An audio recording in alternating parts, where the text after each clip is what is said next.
Video RAM needs love too. Here's a quick video on the LC475. We'll just get it powered up and I'll explain what I've done. At the moment I've got the new power supply in there, TDK. I must say though, the power switch at the back is a lot better than the original power supply that was in there. So kudos to TDK.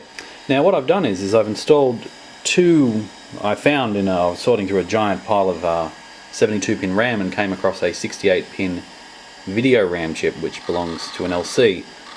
And I went ahead and installed it was a 512K chip, and I had two 256 chips in it, and I'd read on the internet that you'll get video problems if you install two different sizes. They need to be paired, so you need a 512 and a 512, or a 256 and 256. So at the moment I've got a 256 and a 512K in there, so as you can see, or let me zoom, you get this fantastic line every other pixel, and it makes everything very hard to read, especially on the smaller fonts. But this is something that I found quite exciting. I know in Windows it's got an option to sort of make a trail on the mouse. You can have that built in if you mismatch your RAM. Only problem is it doesn't go away unless you open a window on top of it.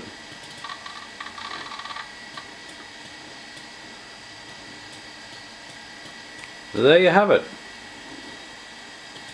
Interestingly though, the machine does boot and it doesn't seem to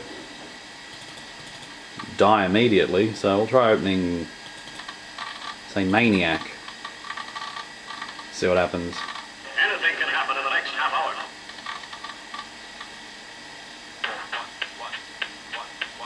Doesn't really seem to mind.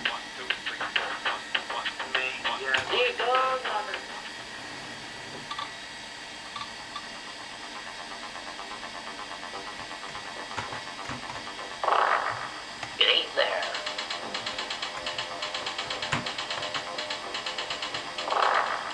Hey. It ain't there.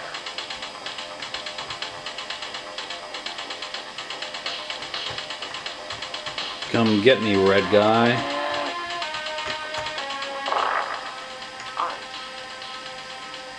It ain't there.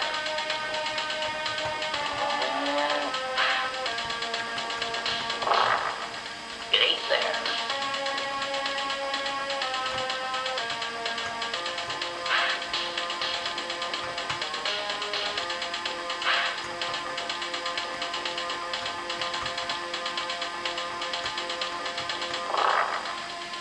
It ain't there. Uh-oh. Anyway, as you can see, it does work, so just gives you that artifacting. So thanks for watching, and I know I've learned something. So while it does artifact, it is not catastrophic.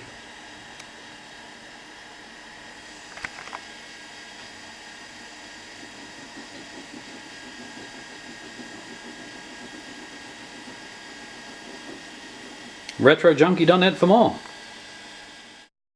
Another RetroJunkie.net exclusive.